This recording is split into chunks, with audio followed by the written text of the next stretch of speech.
আইন অনুযায়ী বাংলাদেশে বিনিয়োগকৃত সব বিদেশি কোম্পানি তাদের মুনাফার 5 ভাগ এই দেশের শ্রমিকদের মধ্যে ভাগ করে দেবে।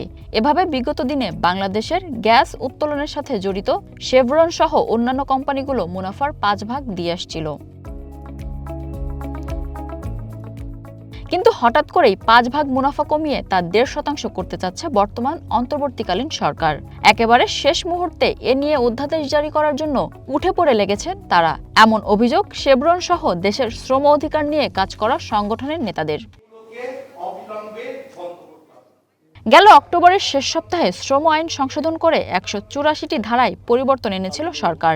সেখানে বিদেশি কোম্পানিগুলোর 5% মুনাফা শ্রমিকদের মধ্যে বিতরণের বিষয়টি নিয়ে কোনো হাত দেওয়া হয়নি।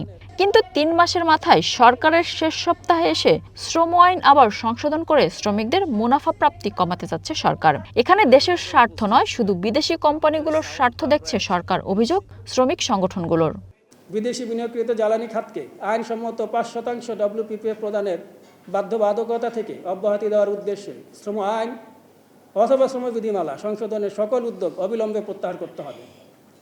3. জাতীয় নির্বাচনের প্রাক্কালে এই ধরনের গুরুত্বপূর্ণ ও সংবেদনশীল শ্রমনীতি পরিবর্তনের সিদ্ধান্ত গ্রহণ সম্পূর্ণ অনুচিত, অযৌক্তিক ও অগ্রহণযোগ্য বিবেচনায় এহেন সকল উদ্যোগ অবিলম্বে বন্ধ করতে হবে। আমরা শ্রমিকদের কোনো সুবিধা কার্টেল করার পক্ষে আমরা কোনো পদক্ষেপে আলোচনা করতে আগ্রহী নই বা একমত হতে আগ্রহী নাই।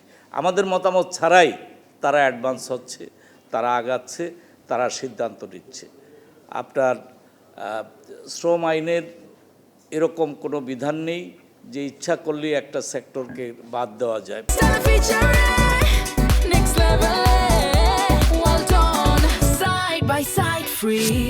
শ্রমিকদের এই অধিকার কেড়ে নেওয়ার বিষয়ে সরকারের তোড়জোড়কে রাষ্ট্রবিরোধী বলছেন শ্রমিক নেতারা।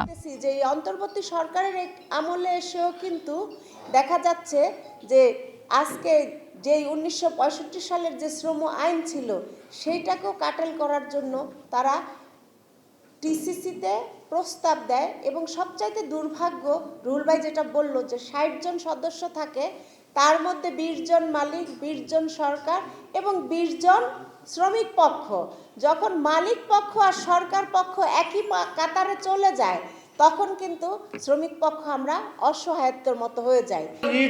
মানে চলমান, শেভরনের একটা উচ্চ আদালতে মোকদ্দমা চলমান, তাল্লুর একটা চলমান, আমাদের একটা চলমান, এই লভ্যাংশের 5% নিয়ে সেটাকে পাশ কাটিয়ে একটা প্রস্তাবনা নিয়ে আসছে। যে প্রস্তাবনাটা নিয়ে আসছে সেটা আমরা পড়েছি, আমরা দেখেছি। কি করলো তারা? লভ্যাংশের 5%কে বাদ দিয়ে তারা 1.5% করলো।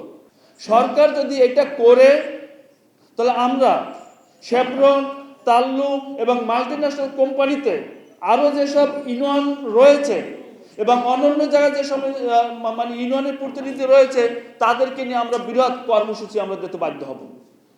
এবং যে কর্মসূচির মাধ্যমে আমরা এটা থেকে সরকারকে পিছু যাইতে আমরা বাধ্য করব। বিদ্যমান আইন অনুযায়ী কোম্পানির লভ্যাংশের 5% মধ্যে 80% শ্রমিকরা পান, 10% শ্রমিক কল্যাণ ফাউন্ডেশন এবং বাকি 10% সরকারি কোষাগারে রাজস্ব হিসেবে জমা দেওয়া হয়। এই আইন বাতিল হলে শুধু শ্রমিকরা বঞ্চিত হবে না, সরকারও বিপুল রাজস্ব হারাবে। দেশের স্বার্থ না দেখে বর্তমান সরকার কার স্বার্থ দেখছে সেটি নিয়ে প্রশ্ন তোলেন শ্রমিক নেতারা। মিনা ফেরদাউস, ওয়ান নিউজ, ঢাকা।